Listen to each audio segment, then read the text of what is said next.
Hi guys, Ali Wilkins here. So today I'm really excited to talk about working with the goddess. This is something I'm really actually very passionate about. It's something that I do on a consistent daily basis and has really actually been a part of my life probably for the last 4 or 5 years. Every year getting a little bit more intricate, detailed. I've learned so much. So I'm excited to share this. This is going to be kind of like a beginner access to working with the goddess, but hopefully you'll receive a lot of guidance and wisdom and gems. And again, whenever I'm going to come to you, I'm always in the Akashic Records. So it's like whatever information is needed will be given. So let's start off with just a little bit of brief history on the goddess and who the goddess is and what the goddess is, because there's so much in our history that we haven't learned about this. And I've been studying this for years and it's just so fascinating to me. So we're going to start here. so let's go back like to, thousands and thousands of years ago.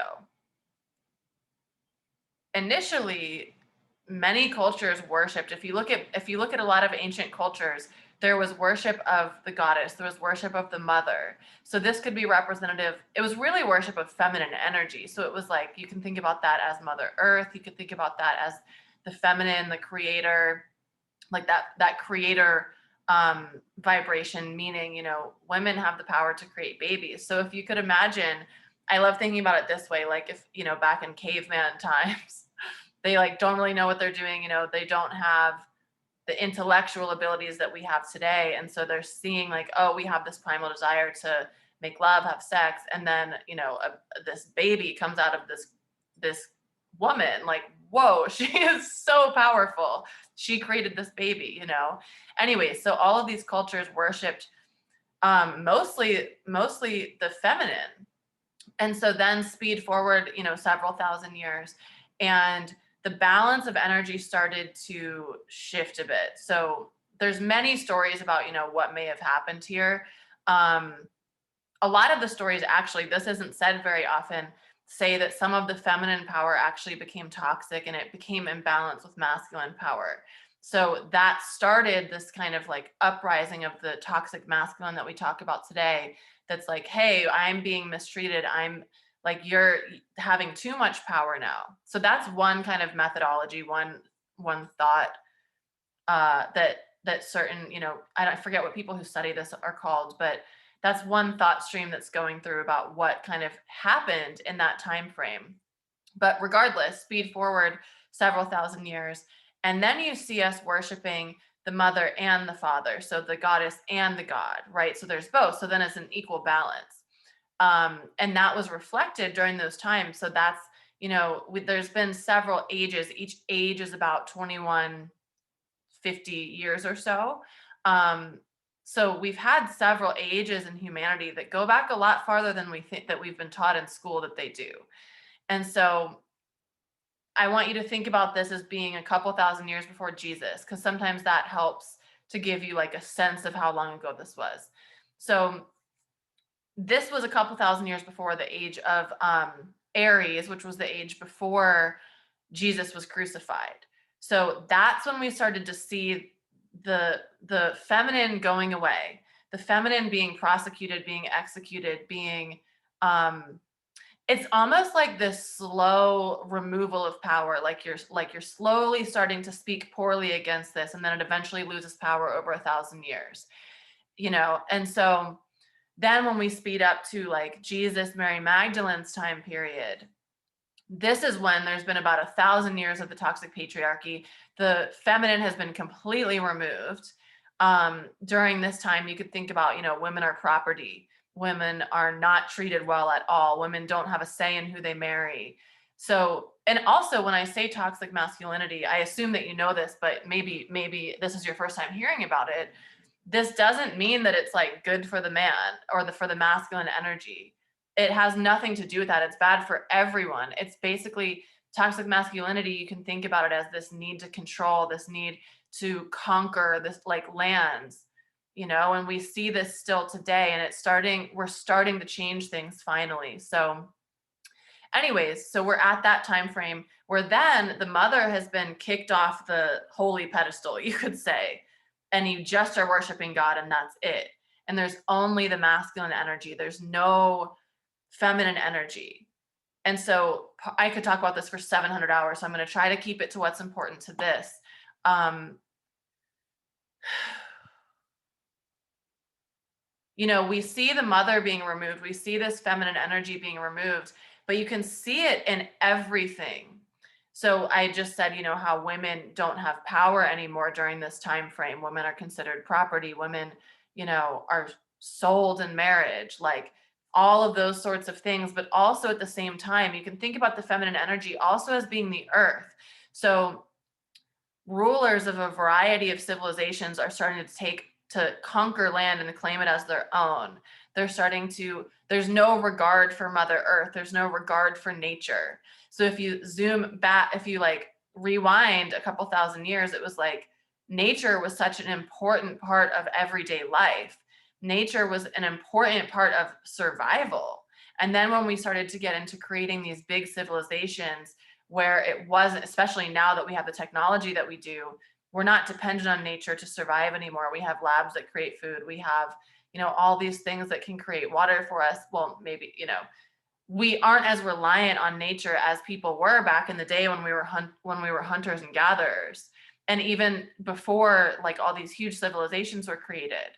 So that's kind of a look at what's happened to the goddess. Initially she was the one who was worshipped, and then God came in, both came in at the same time. And I could lead a 20-year-long course about all of this stuff. So this is very much just an overview so you can kind of see what's going on. And, there are some cultures that still worship goddesses, but it's in a much smaller proportion than it used to be. And we can see this reflected again in our treatment of Mother Nature. She's not honored at all. So, okay, so shifting gears a little bit. So that's just kind of a brief history of the goddess and what has gone on in that, in her lifespan, I guess. She's starting to return, the divine feminine energy starting to return. So this isn't going to be a religious conversation. I want you to take what resonates with this and leave what doesn't. This is very much like, this whole conversation is like, what do you resonate with? What feels at home for you? And I think that's the problem with religion, is it's like, no, this is how it is. And if you don't like it, like, you can't be a part of our religion. To me, that's not what this is. It's about, what do you resonate with? So the goddess is, the feminine counterpart of the god. The goddess is this, we've seen it as this like mythological, there's all these different goddesses in mythology, yet there's different gods as well. So there are different masculine features, but the goddess is really beautiful because she embodies this feminine energy, but there's so many different parts of her. So even if you just think about feminine energy in general, we have everyone has feminine and masculine energy, and there's many different aspects to that. So I have, this is a really beautiful card deck. If you are interested in getting it, it's called the Divine Feminine Oracle. And you can see in here, there's so many different goddesses. This is like not even close to all of them. There's so many different goddesses that all represent different characteristics, different personality traits. So these are all kind of different versions of ourselves that we can tap into. And that's how I like to think of the goddess. I also think of her as being the counterpart of God. So I personally am very like, I call myself a priestess. I'm very devoted to the goddess. I'm very devoted to God as well. And I use the goddesses, the variety of them, to really tap into what I think can support me at that time. So two of the most, in the Hindu religion, there's still a lot of worship of the goddesses in the temple. So they are kind of the most known goddesses now, although it really depends on your culture. Every culture has tons of goddesses. We're most familiar with Greek goddesses and with Hindu goddesses, in my opinion. Those are the most like well-known. So if you've heard of any goddesses, you've probably heard of Aphrodite, who's a Greek goddess of love, beauty. You've probably heard of Medusa, the goddess with the snakes coming out of her head. These are two that I just pulled from this deck. You've probably heard of Lakshmi, who is the goddess of abundance, beauty, love. And then you have maybe heard of Kali, who's the goddess. She's a destroyer goddess. but it's like from this motherly energy. So you might be like, whoa, this card is scary. But it's like these all embody different parts of ourselves that we want to be able to tune into. So for example, there might be a time in my life. So even on this card, it says, I release all that doesn't serve me. It's time to be the truth of who I am. Have been multiple times in my life where I need to embody this. I need to say, you know what? I'm just going to cut off the things that aren't good for me anymore. And I need this like brutal, scary energy about me in order to do so. So it's almost like I can start to embody this goddess, you know, when I'm creating a program or when I'm wanting to expand my own sense of prosperity, wealth, abundance, I tune into Lakshmi. You can see my book back here, Sacred Wealth. I actually modeled the cover off of Lakshmi. This isn't normally how she's depicted. Normally she has 4 arms and coins are falling out of her top 2 hands. That's what this picture back here, you can kind of see it, is modeled after. So anyways, I've worked with Lakshmi a lot. She's kind of like her and Ganesha, who is a god. They're kind of like, if you work with them, you've probably heard of those two. Especially in a business sense, they're really good for like wealth, prosperity, removing obstacles, that kind of thing. So the next thing that I want to say about working with the goddess is that the goddess will find you. You don't have to go searching for her. All you have to say, for example, I'll share a little story about Lakshmi because this actually goes very well with this. So years and years and years ago, when I was like, I want to live a different type of life. I don't want to have a corporate job. I want to have my own business and I want to make money on my terms. I want to live a life by my design. This was in like 2015. Lakshmi found me. Long story short, a friend introduced me to someone who I got an Akashic record reading with. And then I was talking to this woman who I was getting the Akashic record reading with about, you know, wanting to start my business and blah, blah, blah, blah, blah. And then she forwarded me an email about this course that was about starting your own business and being abundant and prosperous and all those things. And Lakshmi, there was a like, what is the word I'm looking for? There was a little segment in what we were learning about Lakshmi. And so it's like, I never would have found her on my own. I don't have any connections to that, to the religion that worships her in my life. So I wouldn't have really found her on my own. It was like through all these synchronicities that she found me. This has happened time and time and time again with other goddesses. So all you have to do is get clear on like, okay, spirit, whatever you call it, universe, God, love, infinite source, whatever, they're all the same. Spirit, I really want support with, you know, deepening my sense of self-love. I really want support with deepening my experience of my own beauty. I really want support with deepening my experience of abundance, of prosperity. So now I actually work a lot more with the Egyptian goddesses. And there's it's called the Rose line. And it's, you know, this is just another culture's goddesses. So like I was saying, there are, you know, in Northern Europe, there's tons of goddesses that are based on the mythology, I'll use that in quotes, around the Northern European culture. So you'll see this as like Druids, or like Bridget is one of them. There's Greek goddesses and gods, and Roman goddesses and gods, and then there's Egyptian, and then there's Hindu, and then there's, you know, South American gods and goddesses. And the interesting thing is, across all cultures, the goddesses and gods usually represent the same themes. So when you really get down to it, it's kind of just like these archetypes of being human. So when I want support with something in particular, I call upon that energy and the goddess just seems to find me somehow. And so, like I said, now I work a lot with the Egyptian, that's called the Egyptian pantheon, or the Egyptian Natiru, the gods and goddesses of Egypt. So this goes, I'm not sure in relation with Hindu culture what the timelines would be there, but I believe the Egyptian gods and goddesses really came first because that was around before the Romans, and then the timeline sort of started to coincide together around the time of Jesus. But you know, Egyptian culture goes back 10,000 years. So that's one of the original civilizations, other than like Lemuria, Atlantis, that type of thing. That was, from what I've studied, what I've learned, that was the next civilization, the next big civilization. So a lot of, even in the Roman culture, they worshipped the Egyptian gods and goddesses. Anyways, so the goddess will find you. So whatever you want support with, whatever you're looking for help with, call upon that theme and then just trust that she'll find you. It's just like anything. The synchronicities are just magic. You know, the angels will like deliver these gods and goddesses to you. So whatever, also the gods and goddesses will find you when you need certain things that you don't know about. So for example, I work very, very closely with goddess Isis and Sekhmet.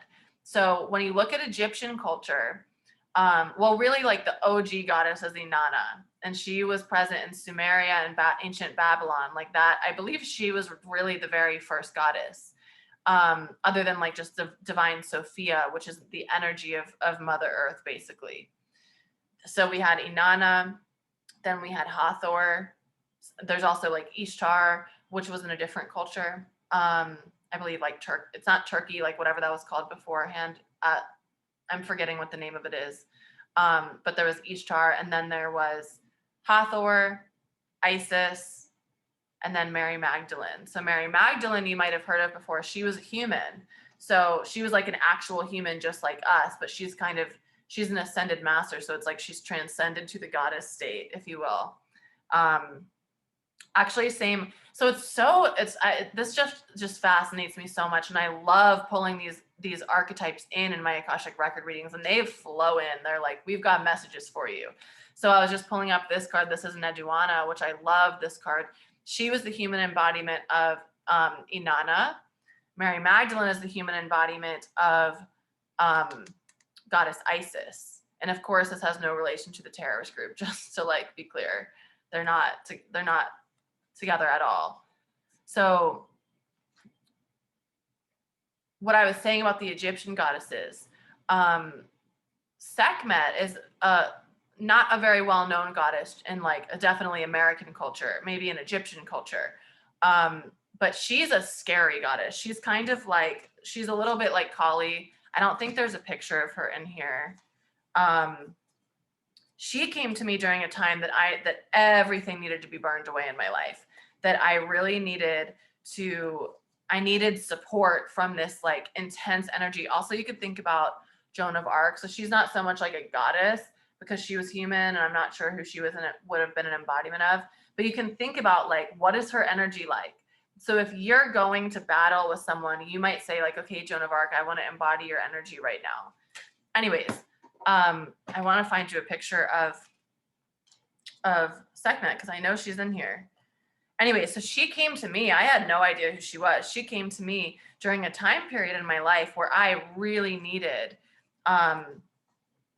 to burn away all that no longer served me. And I physically couldn't have done it by myself. She helped me a lot. So this is Sekhmet. So you can feel her energy. She's like not gonna fuck with you. I take that back. I think you know what I meant when I say that, but she's like very, very, very, very, very intense. She's going to come in and flip your world upside down, but it's the same energy as that Kali energy. That's like, I'm flipping your world upside down, but it's because I want the best for you. It's because I want you to be in the highest embodiment of your life that you can be. And right now you're not, you're getting stuck. So I have to burn these bridges for you. So there's also, I'm just seeing like I'm like, I love all these goddesses. Green Tara, I've also worked with Green Tara a lot. She's more a goddess of compassion and sovereignty and not being attached to things. So I work with her a lot too. So it's like the two different energies of this. I am not going to call upon these two goddesses for the same thing. And if it is for the same thing, it's for different aspects, right? So let's change the subject a little bit. How do you actually work with these goddesses? So if you think about your intuition, you know, everybody taps into their intuition in a different way. There's like clairvoyance, there's clairsentient, there's clairaudient, whatever the word is, there's clairvoyant, you know, everyone tunes into their downloads in a different way. So you might see things, you might hear things, you might just know, you might feel it. So your experience with the goddess is going to be very individual. I don't want you to base it on anybody else that you see on Instagram or me or just anyone. Your experience is going to be very individual. And when you work with the goddess, they will, just like they're going to find you, she's going to lead you into specific things. So for me, I'll share what I do and then some ideas of how you can connect with the goddess. So for me, I love altars. I love altars. An altar is just like, let me move so you can see, like back here, I have a little crystal grid. This could be considered an altar. An altar, typically I'll put a photo of the goddess. So like before I had this, actually this oracle card on, in my bedroom, I have like multiple altars and I pray in front of them and I chant in front of them. But I have a photo of the deity that I'm worshiping. I don't really like that word, but that I'm praying to, that I'm, because here's the thing. I don't like the word worship because we have this, I talk about this all the time in my readings. It's like we have this thought that angels and that the goddesses are like so much higher than us. And it's like, yes, they are ascended masters and they are of a very high vibration and we're not at their vibration. But that's not because we're less than them. You know, we always want to remember we came to Earth as, like, I always think about it this way. I came to Earth as a volunteer. If you're watching this, you're probably a light worker. If you're drawn to a video like this, you're probably a light worker or someone who's spreading positivity across the earth, you know? And we came to Earth and it's like a dense place.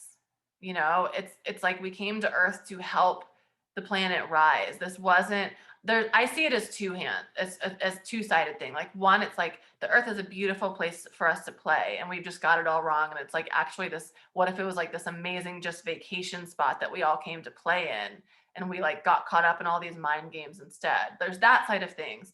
Then there's also the side that I love this too. It's like, you know, two angels talking in heaven and or wherever in another realm, and they're like, whoa, you volunteered to come to planet Earth? Like, that's so cool. Like, were you scared? There was a beautiful video going on Instagram. Maybe you saw it, and it was like such a just it like made me cry because it was just so beautiful. And it was exactly that, what I just said. And it's like we came here as volunteers to raise the energy of the planet. And that requires so much bravery, so much courage. And so I have like so many chills. The angels are like, yes. So your angels don't want you to like put them on a pedestal. The goddesses and gods don't want us to put them on a pedestal. They want to be treated with respect, but they are like, you are so brave. Like we understand what you are enduring. So we want to help you as much as we can. So that's why I don't really love the word worship. Like I don't love that because it automatically implies, you know, and this is I think the problem with with you know a lot of the forms of Christianity that are still here and other forms of religion, like you're worshiping this thing that's so much higher than you, and it's like, no, we've missed the point. God is inside of us. He's not here sitting on his throne eating grapes, like watching us like, ha, peasants, look at you, you're doing it wrong again, you sinned again, good luck when you know, like it's not that energy. It's like God's within us and how do we access it? So it's the same with the goddesses. So anyways, like I'll put a picture of the god or goddess I'm working with. I'll either research or tap into or ask them, hey, what kind of crystals would you like, or what would you like on your altar? So sometimes, like, oh, I already mixed these up, so I can't show you Mary Magdalene again. Oh, here she is. So Mary Magdalene, I've got a little windowsill in my room that's devoted to Mary Magdalene. And I have this picture of her, or I have a printed out picture of her. I have a photo of Yeshua because they were counterparts. So I'm like, they'd probably want to be together. And then I usually will have roses, and I've actually dried roses. So I have dried rose petals all around. And it's like, I feel like that's what she would want. And I also have these really beautiful white crystals in a bowl there. So it feels just really beautiful and high energy. And I don't actually pray to that altar. I just look at it. I just look at it. But when it's one that I leave in my room up all the time. And whenever I'm really, so Mary Magdalene, it's like, you need to understand what the different deities, what their characteristics are, right? So for Mary Magdalene, I tune in with her the most when I'm heartbroken, or when I'm like in deep, like my heart really wants some healing. Same with Yeshua, but that's a little different because it's from a masculine side. I tune into a lot for that. And so if I'm really sad about something, or I'm like just really hurt about something, I'll just go and look at her altar and I'm like, please send me love. Please, like, visit me in my dreams. Please, or I'll just sit on my knees and pray, and tap into her energy. And when I'm in the Akashic records, I can channel her. So, yeah, I had another altar in my room that I was using for like sovereignty, to really amp up my sense of sovereignty with green Tara. And so I had a green calcite crystal there. I had, what else did I put? I put some essential oils on. I had different plants on there. And then, when they die, I take them off. You can put offerings on these altars. The goddesses and gods love incense and things like that. It doesn't matter what you put on it. It's just like, I always tell people, like, don't like throw your water cup on there at nighttime. Like, it's a sacred space and you have to treat it as such. Now, ways that you can kind of amplify the energy. This is also just one of the things that I do. So we're going to talk about some other things if you're like, I'm not into this, which is fine. I chant every day. So I learned a green Tara chant. So I would chant that 108 times. I have a bunch of sacred ceremonies on my website that I sell. And you can always message me if you have any questions about this. But you chant 100. This is just typical tradition. You chant 108 times in the morning and at nighttime. And you can use a mala necklace for this, and you just move your finger over the bead each time. There's 108 beads on those necklaces, so it helps you count. And you chant in Sanskrit because this is a vibrational language. So we can say things like, I am so abundant, I am so prosperous, but it doesn't have, like, when you chant in Sanskrit, you will feel the vibrational difference. And typically you're chanting, like, green Tara's chant is Om Tare Tutare Ture Soha. So you actually go into kind of a trance when you say this 108 times. You're not in your mind, you're like experiencing this in your body. It's really, really a powerful experience. And I think a lot of people, especially depending on how you were brought up, have a lot of resistance to this because it's like, oh, but I'm worshiping another god other than God. Like, is he going to be bad? It's like, God created all these goddesses. Like, if you believe in one God, didn't he/she create everything? So anyways, I'm not here to change your mind about anything. It's just, I always tell people, if you have resistance, just try it.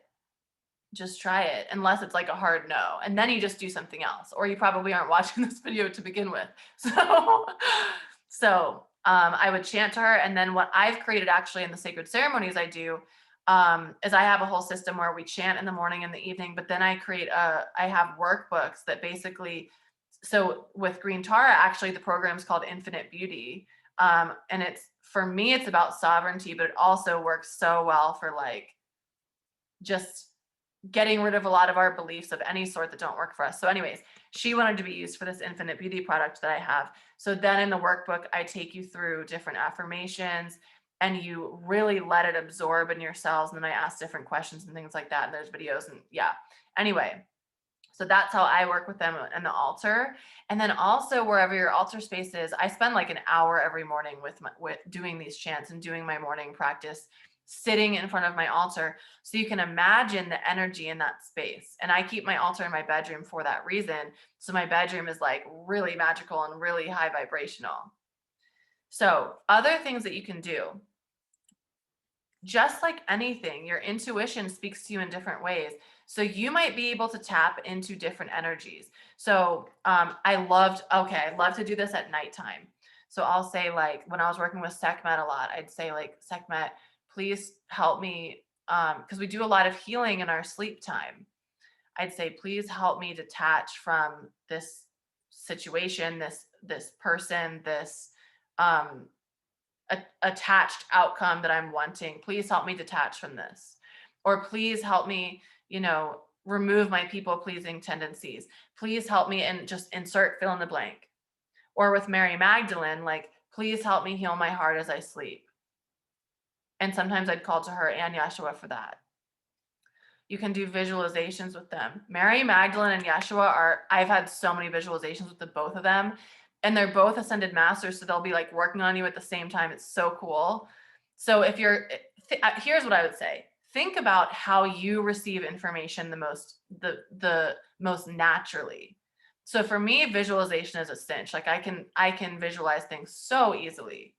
So I love, like, I'll say, Mary Magdalene, please come in, Yeshua, please come in.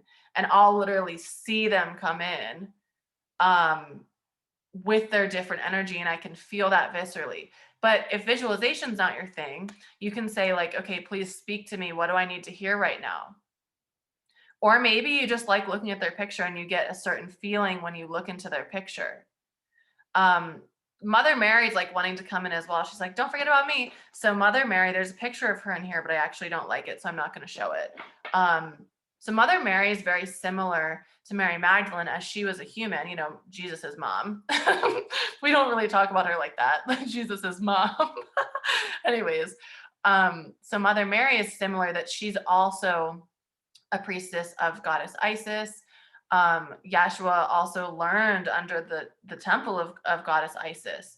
This is where he learned all of his healing abilities. And he obviously had that internally because his vibration was so high. But this is where he attuned to those frequencies and learned the Egyptian magic tradition.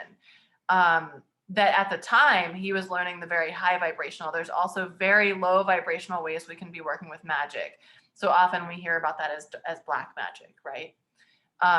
Or like the trickery or those types of things. Even if you think about a magician, most people have a negative connotation in their mind because they're thinking more about someone tricking you, not about conjuring up miracles and creating miracles. That's also just magic. It's just, what is the vibration that's being used with? Same as money, right? Anyways, another video. So let's see, what was I talking about? Mother Mary. So I really love working with the human embodiments of these goddesses as well, because it's like they understand what being on earth is like. And, you know, also I think working with the goddesses, it really, for me, has shown me like, wow, our history's actually really gotten this, really not taught us about our power, which makes total sense. So I want to go back to Mary Magdalene for a moment. So if you grew up in the Christian church, you probably think that Mary Magdalene was a prostitute. You're probably like, what? She was Jesus's consort. She was Jesus's wife. She was Jesus's twin flame, whatever you want to call it. You know, of course, there's no way of us knowing this, but my experience of the two of them is they come in as divine counterparts, and they're in love with each other. And they're working on me as they are in love with each other. So that's my experience. I'm not saying you have to believe anything in particular. But Mary Magdalene, going back to, you know, how we kind of started this conversation with that the divine feminine has been removed from our society. At the time of Jesus and Mary Magdalene, women were not allowed to have power. Women didn't have jobs. Women were property of their husband. So at the time of this, if you could think about the idea, this was an Gnostic Christianity. So that's different from the Christianity that we have today. Mary Magdalene and Jesus, it was a common known, like, I don't want to say rumor because that makes it sound like it's not true, but it was like a common belief that they were together and that they were both teaching, and they were equally powerful as teachers and as healers. Now, Mary Magdalene was kind of the financial backing of Jesus, and he was coming in the masculine role, so maybe he was a little bit stronger in certain parts, but they were equals. So if you think about the time frame that, you know, they were around, it's like the church was like, whoa, we can't let people know that this woman is as powerful as Jesus, because then that's going to give women the idea that they deserve to, like, you know, have their own lives, not be considered property. It's going to change a lot of what their common, like, practices were in that time period. You could think about it maybe like, you know, in America, we've experienced slavery 400 years ago. That's not that long ago. Really shorter than that. Yeah, way less time than that, like 200 years ago still. And then 100 years ago, we're still experiencing deep racism. So it would you could think about it in that category as well. Like back in the day when slaves were a normal thing and no one, like white people, didn't think anything about it. If someone was like, oh, this black person is going to be as powerful as this white man, they'd be like, whoa, we can't allow this, because then you see what I'm saying? So it's like, it's similar.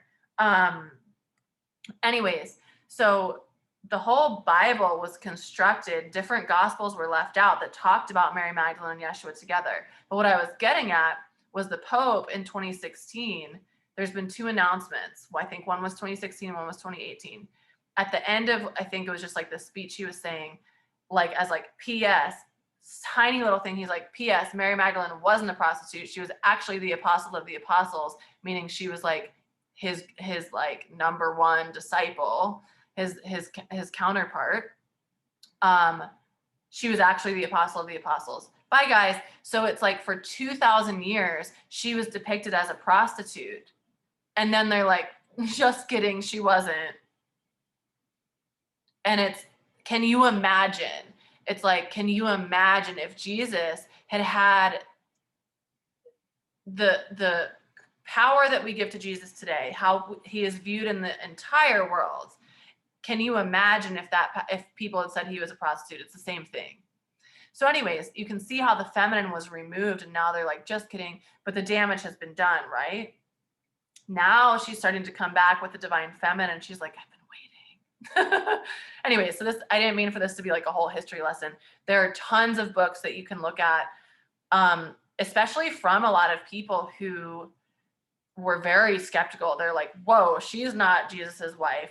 There's tons of books that you can read from people who study the Bible. Like, I think they're called like theologians or something, with lots of examples and things from the Bible, and like more historical, factual stuff than I can just remember off the top of my head. I've read a lot of them, but I can't, like, you know, I don't have them memorized or anything. So anyways, back to working with the goddess. So I'm gonna look at, so I actually have this other deck as well. This one's like an older one. So there's goddesses of all forms in this. These I'll say are kind of the trendier. These aren't even all goddesses. These are like just some, like Joan of Arc isn't considered a goddess. She's actually a lot more masculine energy, even though she's depicted as divine feminine.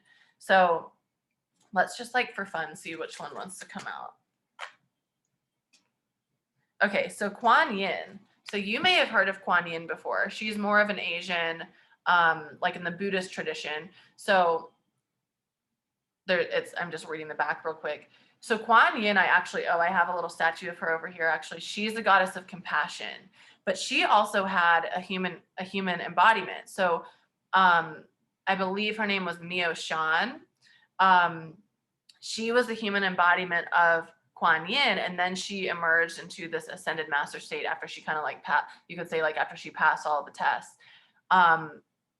So yeah, it says Kuan Yin is a symbol of the unlimited compassion each of us can have for ourselves. So it's like, what do you need support with at this time of your life? Do you need help with self-love? Do you need help with boundaries? Do you need help with cutting things out of your life? Do you need help with like seeing your true beauty? Do you need help with calling in abundance and prosperity? Do you need, like, what do you need help with? And there's a goddess that can work with you. And so you can just ask them, can you please work with me? I'd love to connect with your energy. It doesn't matter what you say. It really doesn't matter what you say. It's just the energy of, like, I'm humbly asking for your help. And I'm going to follow through on what you say. And even if you don't, they still love you. They still care, excuse me.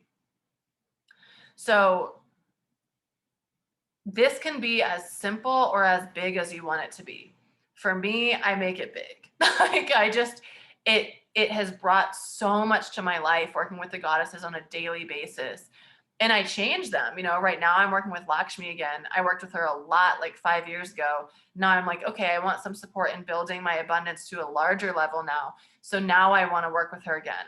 I've worked with Green Tara very closely with my sovereignty. I work with Isis every single day. I work with Hathor all the time for different pieces of the parts of myself that I want to grow. So that also takes awareness of what you want to grow. You know, I think I was speaking and I forgot to finish up this thought about calling in the goddess when you're sleeping. You could I do this with gods too. So like, I work with Anubis a lot, who is also an Egyptian god. He's the god of the underworld. Many of them have like multiple titles. So he's the shaman of the underworld. That's what they call him. That's what I work with him for. So when I go to sleep at night, I literally say every single night, I'm like, Anubis, please protect me in my physical home as I sleep.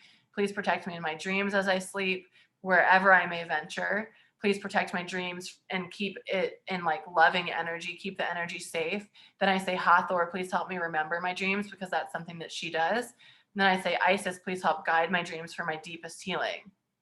I say this every single night before I go to sleep. And then I say, like, God, please, you know, overlook all of this and bring in what you find to be most important for me. So some of this is like I've studied the Egyptian pantheon because I'm just drawn to it. So it's also thinking about what are you curious about? You might be really drawn to northern, especially thinking about your culture. Like you might be really drawn to I'm just thinking about like Peruvian. You know, there's different archetypes. I'm thinking about like when I've learned about what I've learned about shamanism. There's different archetypes for the gods who represent the underworld, the gods who represent like the heavenly state, the ascended state. So what culture are you feeling drawn to at the moment? What theme are you feeling drawn to? And then just like laugh when you see something come in, like you have a magazine come to your house and you flip open and there's a little green Tara picture, or you flip open and there's, what it feels important to say right now. What feels important to say is like, a lot of this stuff is becoming trendy, just like spirituality. A lot of it is becoming trendy, and it's kind of, I think about yoga. Like I talk about this all the time with my friends who are yoga teachers. I was very lucky in that I grew up doing yoga. So it was like 1992. My mom was like doing yoga at the adult learning center. It wasn't popular yet. It wasn't as, there was like one yoga studio per city, maybe. It wasn't a trendy thing. And then, so I grew up learning like real yoga, learning about, how it's about our mindset. It's not even about the physical movement. It's about what's happening energetically in you as you're doing your yoga, living like you're on the mat, but how do you live yoga throughout your life? That's what I grew up with. And then, I moved and I even did yoga teacher training in Bali. And like, so then when I moved to LA, it was also just a time frame where it was like, it's blowing up, like it's everywhere, 2010, after that, it's like booming everywhere. And it's like, people are filming themselves during class to post on their social media later. And it's like, they're like, I need to go buy a $200 matching outfit from Lululemon in order to go to yoga class. And it's like, this isn't what it's about. So there's a little bit of that element of this, of like, don't be doing this because it is trendy. You do this because you feel ultimately connected to it. Because I don't want to go here in this video really, but it's coming in, so I'm just going to say it. The dark goddess, you don't want to like fuck with the dark goddess, okay? So for example, like I say, I chant to certain goddesses. I am not going to chant to Kali. I am not going to chant to Sekhmet. I might love Sekhmet and I might love working with her, but I'm not going to call her into my life, because that's like asking for your life to be flipped upside down. And so also, there's also elements of the dark goddess within us that are, okay, so here's another conversation. I wasn't planning on going here either, but here we go. So in our feminine energy, and this goes for if you're a man or a woman or any, whatever you recognize yourself as, everyone has masculine and feminine energy. Now, feminine energy, what we have really grown to see as feminine energy is sexual energy, is creative energy, is this angelic energy of I'm so soft and I'm light and love and I'm graceful and I'm blah, blah, blah. And it's like, there's also a form of the dark goddess that is, you are not in full representation of the goddess if you're only in the light and love element. If you're only in the like, I am sensual and sexual and like, there's also the dark goddess that is wrathful, that is full of rage. So it's like Sekhmet and Kali both, you could consider them of the destroyer sect of goddesses. They both basically went on a killing spree and had to be tricked. Kali had to be tricked by basically, I believe it's like Shiva got a huge boner and she's like, oh, I'll like take me. And so and then he calmed her down with that. Sekhmet was drinking, it was like the gods dyed the Nile River red and filled it with beer.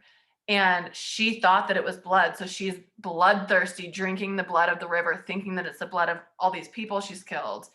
And she gets drunk off the beer and passes out. And then they're finally able to calm her down. So it's like, those are wrathful goddesses. And there's a huge part of our society that is not willing to look at the darkness. And this goes for any energy. It's like, you know, people don't want to do the shadow work. They're like afraid of it. And it's like, this is pivotal to incorporate both. And then so you're always in this beautiful dance between the both, because life isn't just light and it's not just shadow, it's both. So anyways, back to the topic of making sure that this is sacred and you're not doing it to be trendy.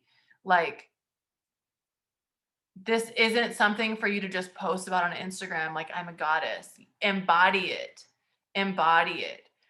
Ha- be authentic in how you're expressing yourself in it, and don't just be like, "Oh, I work with this goddess because it sounds cool." Okay, I got that out. Somebody wanted me to say that. I don't know who it was. Um, okay. So, goddesses, what would you like me to leave with? Okay, so they want me to say this too. So, typically we'll have, just like our angels, you might have a group of goddesses that are kind of like yours for life. They're the goddesses who have been looking out for you since day one. You just maybe have, oh, I have chills. This is like, they're like, tell them how much we love them. They're just like your angels. Like you, I call it your cosmic support team. This is who I connect you with in the Akashic records. You have a team that's been with you for your whole life, and then you have goddesses or angels or guides of any sort that will work with you for temporary parts of your life. So I feel for myself that goddess Isis is my overarching goddess. She's like the top. She's guiding all of it. She's like, hey Sekhmet, she needs you for this couple years of her life. Hey Lakshmi, she's going to tune into you every 6 months. Hey, but she feels to me like my overarching goddess. So it's like, no matter what, I know that she's always there. So you're going to have some that you really resonate with. And then you're going to have some that are like, I worked with her for a while and now I'm like, good, and then she might come visit you again later. Same with the gods. So really anything I said about the goddesses, you can apply to the gods as well. There's many, um, many of the goddesses also have male counterparts. So like Isis is with Osiris. You've probably heard of Osiris before. If you've watched The Lion King, aside from The Lion King, so many movies, so many forms of entertainment are based on a lot of these mythological stories. So I just have to tell you this real quick before I leave. This blew my mind. So Isis and Osiris,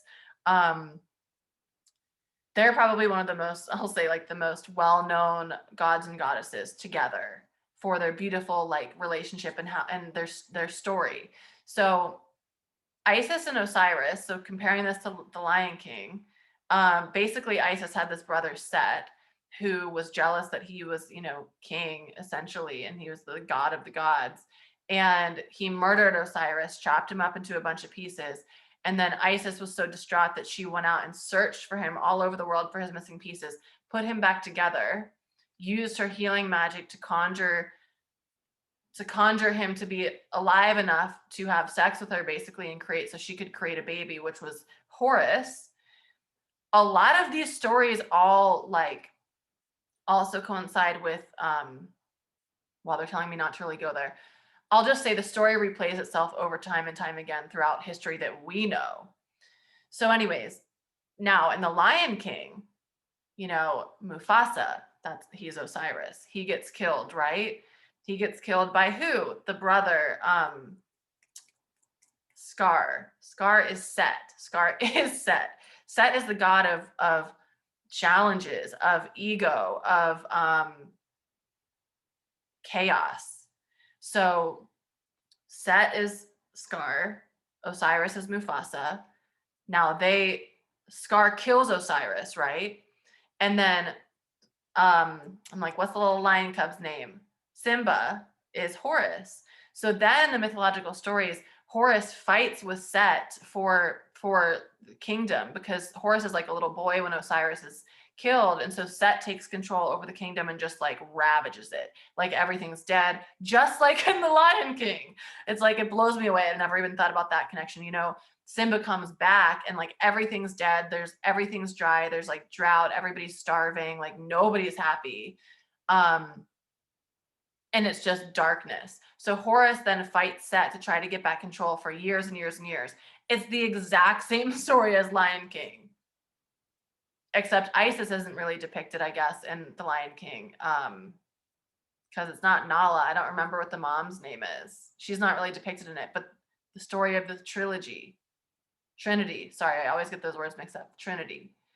So, anyways, these stories, even if they're not, main knowledge, they are repeated over and over and over again in the things that we watch and the things that we're consuming in our culture. So, for me, it's been so helpful to understand like the impact of the removal of the feminine in our culture and in our world. And I did this course on Mary Magdalene like a year ago, and she was like, this will always stick with me. The teacher said, what would our world be like if we had grown up in a world where we learned about Yeshua and Mary Magdalene teaching together? How would that have impacted our femininity as a culture, and our masculinity as a culture? Because it would have impacted that greatly. We all would have been so much more balanced. There wouldn't be the violence and the pillaging that we experience in today's world. I was going to go into something else, but I don't want to. So I'm going to leave it there for you. If you have any other questions, I can always do like a follow-up to this, because like I said, this could be a 10-year course in itself, working with the goddess and each individual goddess as well. So, yeah, if you have any particular questions or you want me to go deeper in certain areas, please message me on Instagram. My page is at Allie.Wilkins, Allie, A-L-Y. And if you'd like to connect with your goddesses or with your spirit team, with your cosmic support team, as I call it, I can connect you with them in the Akashic Records. And whoever wants to come forward will come forward and like be loud and proud about it. And, they'll give you basically in the Akashic Records, what we do is we go into this 5th plus dimension where we go into the library of the records. Each book is the history of your whole soul. So we tune into your soul's book, and there are guardians of this book that deliver the messages that are important for you in your life right now. Because you can imagine if you just go through the book, it would be like, you don't need to know all of that. It wouldn't be helpful. And as humans, we would get really stuck on things that don't actually matter. So they deliver the messages that are most important to you, and they come in sometimes in the form of goddesses. They come in the form of ancestors. They come in the form of animal spirits. They come in many different forms, but it's a beautiful place to get to connect with them, and also to connect with your past lives as well, especially if there's anything that's like really blocking you in this life. But anyways, talk. So yeah, if you ever want to work with me, you can connect with me at alliewilkins.me. That's my website. Book a session with me, or if you just have any questions or you want to let me know that you enjoyed this, I would love to hear that as well. Or hear what goddesses you are connected with, and I can offer you some suggestions and crystals and oils and all those kinds of things. So anyways, thank you so much for listening and for staying with me during this session. And I hope that you have a beautiful rest of your day. Bye, guys.